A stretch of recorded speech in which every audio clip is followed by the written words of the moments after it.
Dive into the early 20th century, a time of escalating tensions and complex alliances.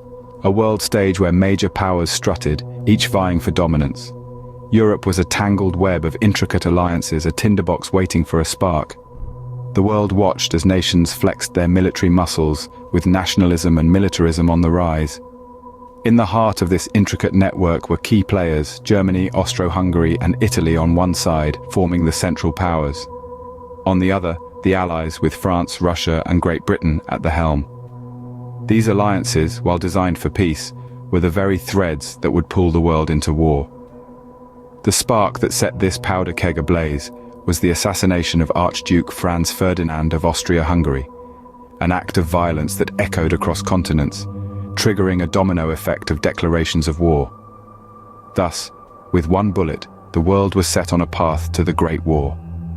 The year is 1914, and Europe is plunged into a conflict of unprecedented scale.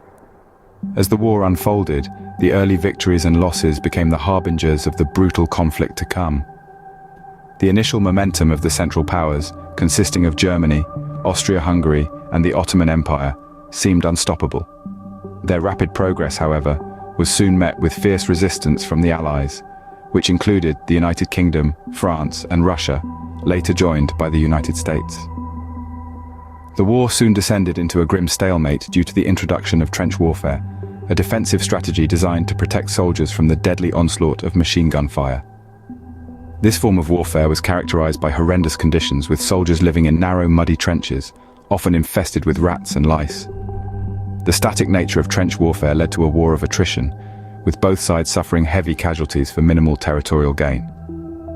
This deadlock on land led to new, more terrifying forms of warfare.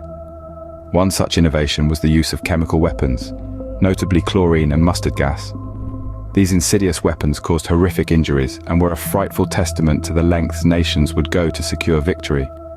At sea, the naval blockades imposed by the Allies aimed to strangle the Central Powers economically. These blockades severely restricted the import of crucial resources, exacerbating the hardships faced by civilians and soldiers alike.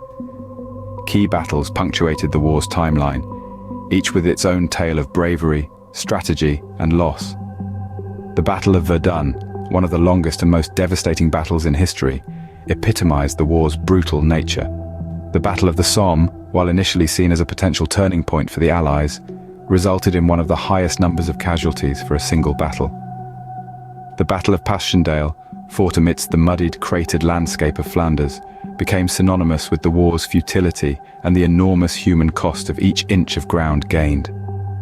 Despite the hopes for a swift victory, the war dragged on, leaving a trail of devastation in its wake. By 1918, after 4 long years, the war was nearing its end. The tides turned dramatically when the United States, a behemoth of resources and manpower, entered the fray in 1917. Their involvement tipped the scales, leading to a series of final offensives that would push the Central Powers to seek an armistice. On the 11th day of the 11th month, the guns fell silent. The armistice of November 11th, 1918, marked the end of the Great War. The world exhaled, but the peace was an uneasy one. The Treaty of Versailles, signed the following year, sought to ensure a lasting peace by punishing Germany and redrawing borders throughout Europe. The new map of Europe bore little resemblance to the one from before the war.